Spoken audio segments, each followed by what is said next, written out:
Please, our European friends, please do not think in terms of 5 or 10 years. More bloody than what's being experienced in Ukraine. Ask our Vietnamese friends, our Vietnamese brothers, ask our Cambodian brothers. Ask them how many times they've been invaded. Ask our Vietnamese friends how many times we have been invaded. Ask Indonesians how many times we have been invaded. We know war. The United Nations monitoring and observer force to be immediately formed and to be immediately deployed along this new demilitarized zone. 5. The United Nations should organize, carry out, and execute a referendum in the disputed territories to ascertain objectively the wish of the majority of the inhabitants of the various disputed areas. Minister Prabowo, by saying we shouldn't put blame on any side of the war in Ukraine, you basically drew an equivalence between the invader, Russia, and the invaded, Ukraine. So my question to you is, does the non-aligned position in 2023 consist in encouraging aggressors?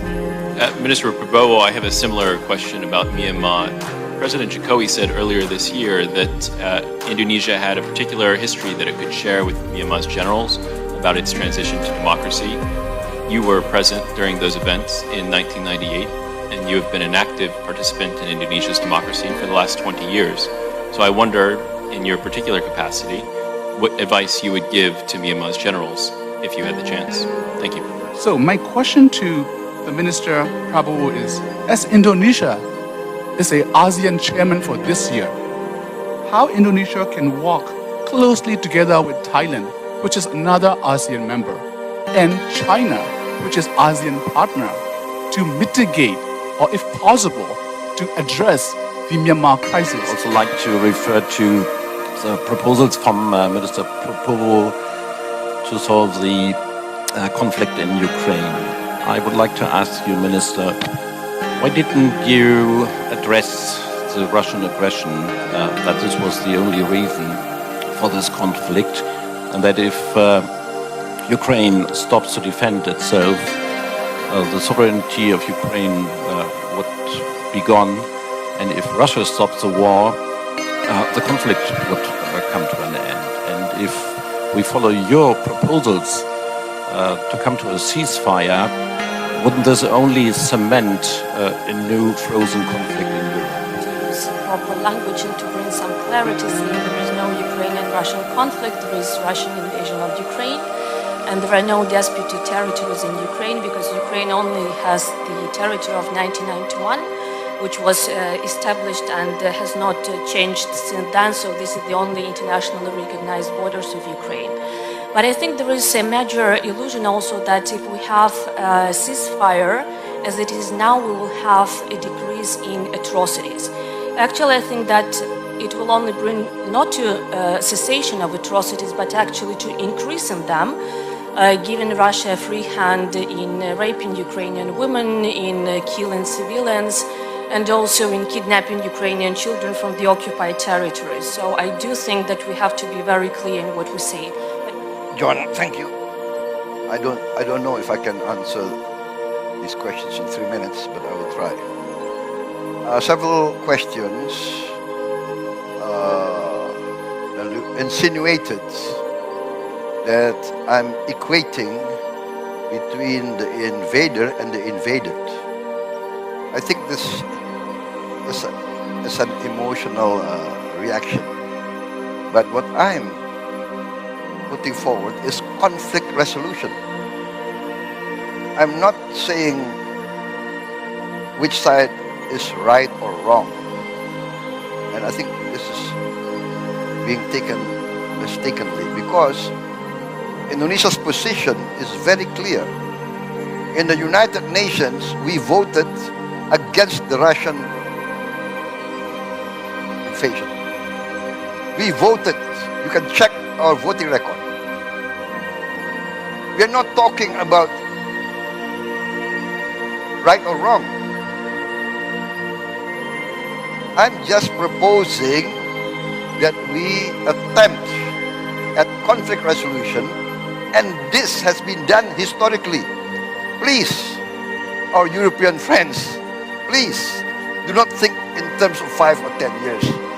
Think in terms of 50 years.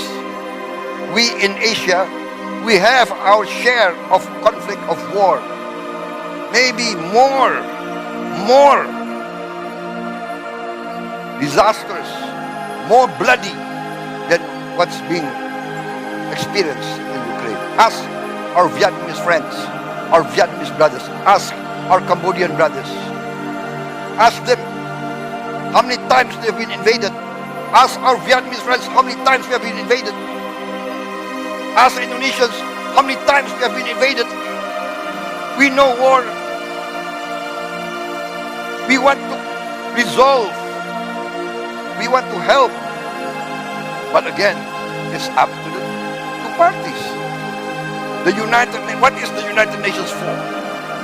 If not for conflict resolution? Why is a proposal for a demilitarized zone so taken as if it's not rational? We have a demilitarized zone in Korea. We had a demilitarized zone between North and South Vietnam. We had a demilitarized zone in the Sinai. We have now United States monitoring force in many countries. There are conflicts not only in Europe. There are violations of sovereignty not only in Europe. Ask our brothers in the Middle East. Ask the Africans. Ask the people of the Democratic Republic of Congo. How many countries invaded them?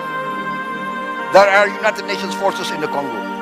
So what I'm proposing is how we try to resolve this conflict by respecting the United Nations. That's all.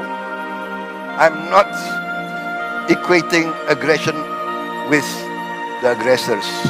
Please understand, we in this part of the world, we have been victims of aggression many times.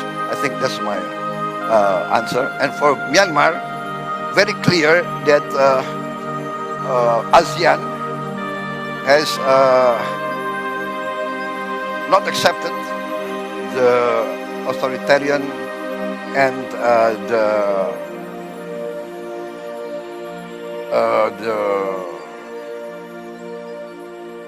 activities and the lethal actions of the Myanmarese military regime against their own people.